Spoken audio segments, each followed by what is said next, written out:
The Pakistan Army in East Pakistan fought very gallantly, but they had no chance. They were 1,000 miles away from their base. I'd had 8 or 9 months to make my preparations.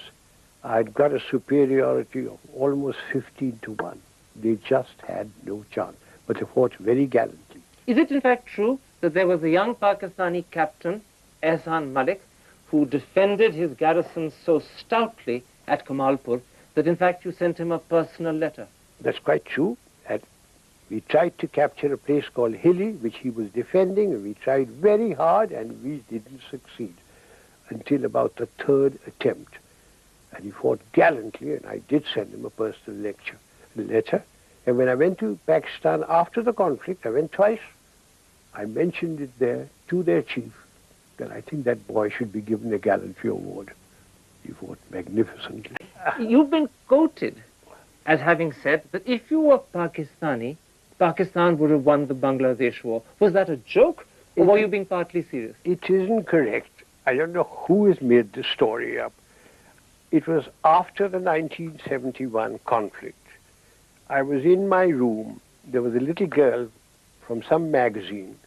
She came and talked to me about all sorts of things. She ate my chocolates and she did all sorts of things.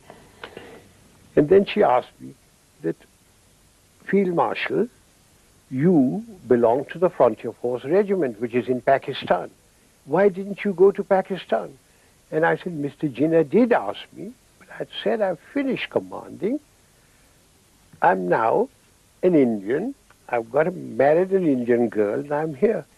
And then she asked me, and what would have happened if you had gone to Pakistan?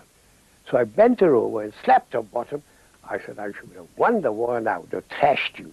But the interesting part of that story is that Mr. Jinnah did actually ask you to consider going to Pakistan. Oh, yes.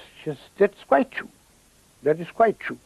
And you said no? I merely said that, what will I do? He said, your regiment is in Pakistan. I said, I've finished commanding now.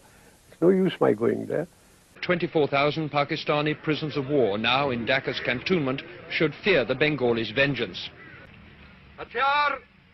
Then, on the command of their own senior officer present, General Mohammed Jamshed, the leaders of Pakistan's defeated army laid their pistols, Sten guns and rifles on the grass in the final token of surrender. I asked the Pakistani Chief of Staff, Brigadier Baghir Siddiqui, what he'd felt about the ceremony. It's all right. Part of the game, I suppose.